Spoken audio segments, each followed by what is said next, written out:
I remember the day I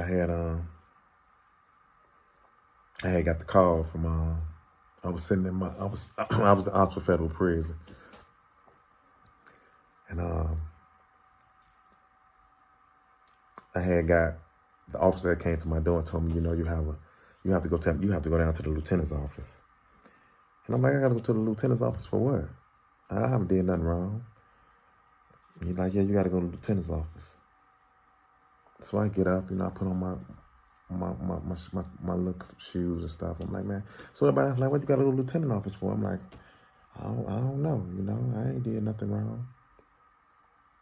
And so when you go to the lieutenant's office in federal prison, most times they got to write up for you. And that's something, something going on. Me, I was I was considered like at that time in Oxford, I was considered like the person over the Nation of Islam. I was the representative of the Nation of Islam, student representative of the Nation of Islam at that time at Oxford Federal Prison. And so, and I also, was still influential with the gang organizations. So, they would call me down at some time to, ask me like, hey, we have a problem. Could you go speak to these guys? Or, situation going on. Maybe you could help us out and talk to those guys and straighten this out. So I was thinking, well, I haven't done nothing wrong. So maybe they, maybe something occurred I don't know about. Maybe they want me to come down and, they want to tell me the situation and maybe I can go, talk to some of the men and see what the situation is and try to just squash it before things get out of hand. And they used to do me like that a lot.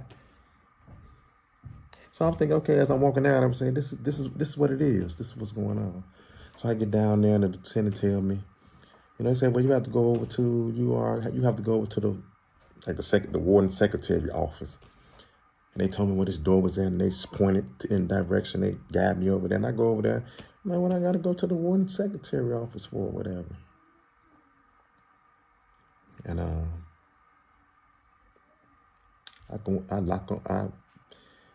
knock on the door, whatever. They buzz me in. I go on in. She asked me my name, asked me to show her my ID and things of that nature. And I show her my ID and they confirm it's me. She said, well, Charles Woods, or Mr. Woods, you have a conference with you have a hearing with your judge from the Seventh Circuit, the District of the Seventh Circuit. You have a conference meeting with your judge. So anyway, she take me into this room and, they put me, she logged me into the conference that's going on. So anyway, they telling me, okay, they automatically tell me, hey, Charles Woods is on now. All right, court is being held. Charles Woods, do you know why you're here? No. Well, you filed a motion as far as about the First Step Act that was passed into law by the president, Mr. Donald Trump. I was like, yeah. And so they was like, well, you have a court-appointed attorney here representing you. So for this proceeding, I'm like, all right. So moving forward, we are here to hear Charles Woods' motion. He's seeking to be released from federal prison under the First Step Act. That was passed in December of 2018. And so I'm listening to the proceedings and I'm like, oh, all right. So I'm saying to myself, like, what is going on here? Like, what is about to happen? So anyway, as the proceedings move forward, the government stepped right up and said, Your Honor, we don't believe that Charles Woods to be released because early when he first came to federal prison, he was into a lot of fights. He was moving around with the GDs. He was shot caller. He was, they ran down a host of things, of reasons why I shouldn't return back to society. They didn't run down nothing that I had done positive. They didn't run down anything of evolution or evolving as a person over the years. They didn't give the judge anything of that. They just gave him all negative. And the lawyer down here, he spoke right up. He said, Charles Woods, he has done a lot while in prison. You know, he's got his act together. He's a remarkable person. You know, he spoke highly of me. He told the judge and he told the federal government, you know, Charles Woods been in federal prison 19 years. If you know, if you let him out now, if he haven't learned his lesson after 19 years, you know, keeping him in one more day, keeping him in 30 more days, 6 more years, it doesn't make a difference. If he haven't learned after 19 years, he's never going to learn anyway. And I was in agreement with that. I'm like, yeah, you're right. The federal government was still asking that I stay in prison, you know, for another, I think, another 40 months or something, 60 months or something. And, you know, the Judge Mem said, you know, Mr. Charles Woods, you know, you didn't file so many motions in my court. You filed almost over 100 motions in my court. You know, you have sought every avenue to get out of prison. You know, most of these motions, I could tell that they were done by you. And none of the motions that you have filed was frivolous, and I never ruled that any of them was frivolous. He said, I have 2 pieces of paper in front of me. I have one that showed that displays you as an all negative person. I have one that displays you as an all positive person. You know. He said, but these are just papers.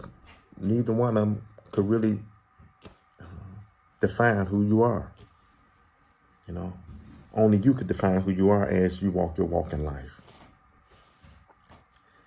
And he said, I'm denying the government motion, you know, to keep Charles Woods in federal prison. You know, he asked Charles, do you have somewhere to go? If you have somewhere to go, we're going to immediately release you. You'll be out of I'm going to have you immediately released from Oxford Federal Prison immediately.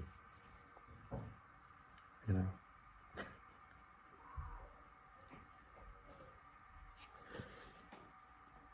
No, I didn't really know how to,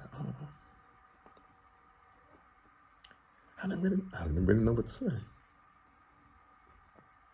You know, I get choked up every time I think about that, you know, because I'm just like, damn, my son just died. At some point, I was just like, all this lost, you know, when he died. But still, I was still happy. And I was still like, man, you finna let me go right now? You know, I'm finna go home right now. I'm finna get out of prison right now. He said, yeah, you finna get out of prison right now. After 19 years, 20 years in prison, man. You're about to get out.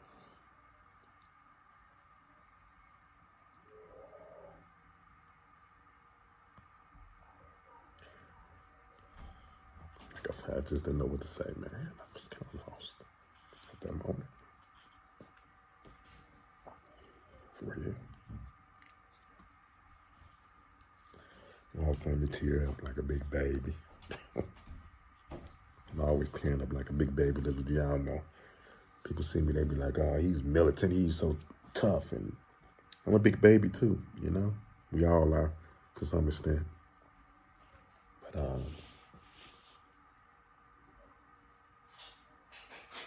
he let me out. He let me out. I thought that day would never come. I thought I would die in federal prison, for real. I thought I would die in prison.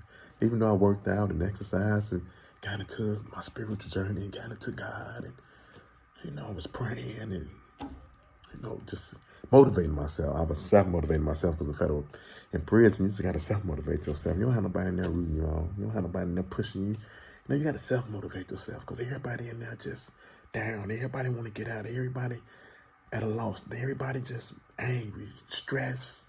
You know, it's just a dark, dark place, you know. It's just dark, dark times for men. Period. It is. It's just dark, dark times.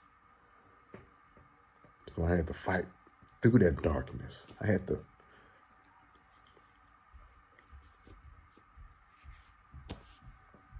don't even know how I felt. I don't even know where the strength came from for real. I really don't. I remember my judge, the same judge. I remember the same judge. When he, at that sentencing hearing, he told me on that day in June of 2001,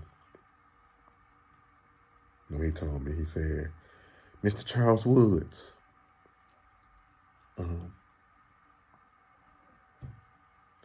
this 30 year, the time I'm sentencing you to, you know, you might just want to dig a hole and crawl down in it. He said, because by the time you get out, you won't be in functioning society. You'll be illiterate by the time you get out. I can prove all this. I had a transcript. I went to trial, so I have all this on transcripts, you know. He said, by the time you get out, you'll be illiterate, man. You won't be able to function in this society at all. You know, you just, you know, might just want to dig a hole and just go down in it. Because other than that, then you won't be able to function once you get out. You'll basically be a vegetable mentally. Now, that was some hard stuff to say to a person that you sentencing that you're about to sentence to 30 years, that you're about to take away from his family and kids and, you know, just life in general. You're about to take me away from, you're about to give me 30 years and take me away for all this time. You know, for what? For, you know, I wasn't selling no freaking, I wasn't no doggone El Chapo, I wasn't no big meats, I wasn't none of that. I was just selling a little crack in the hood, man. You know? The most, I'm being honest, the most, you know, maybe the most a kilo. You know, that's at random times, you know, I might get my money up. You know? But yeah, you know, but over the years, you know, you telling me that, you know, you gonna talk to me like this. You know, like I was just nobody.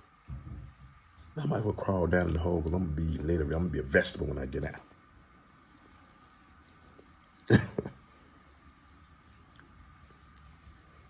And when I talked to my mama said, man, damn what that white man talking about. You ain't gonna be illiterate when you come up out of there. That ain't definitely gonna happen. You ain't gonna be illiterate. You too strong. You too positive a person to be illiterate when you come up out of there. So you know how you're not gonna come up out of there illiterate? You're gonna read everything you possibly can. You're gonna read everything you can. You're gonna read everything. You're gonna read everything, mister. You're gonna read everything. That's gonna keep you in the know. You ain't gonna be illiterate at all. Don't let him tell you that. You ain't gonna crawl down no dark hole. Don't let him tell you that. Who the hell he think he is gonna tell you to crawl down a dark hole? But when I got to federal prison, I began to crawl down that dark hole because it was hard. It was hard. But I did. I dug the hole up. I started digging the hole up, but as I began to dig the hole up, I stopped digging. Said, no, I ain't gonna dig this hole. My mama right. I'm gonna prove to this man. I'm gonna prove to this wicked person that's sitting in a high place talking to a black man like this. I'm gonna prove him wrong. I'm gonna come out positive. I'm gonna come out smart. I'm gonna come out motivated. I'm gonna come out energetic. I'm gonna come out like ain't nothing never ever happened before in my life. I'm gonna come out like I've never been in federal prison. That's how I'm gonna come out. And I did.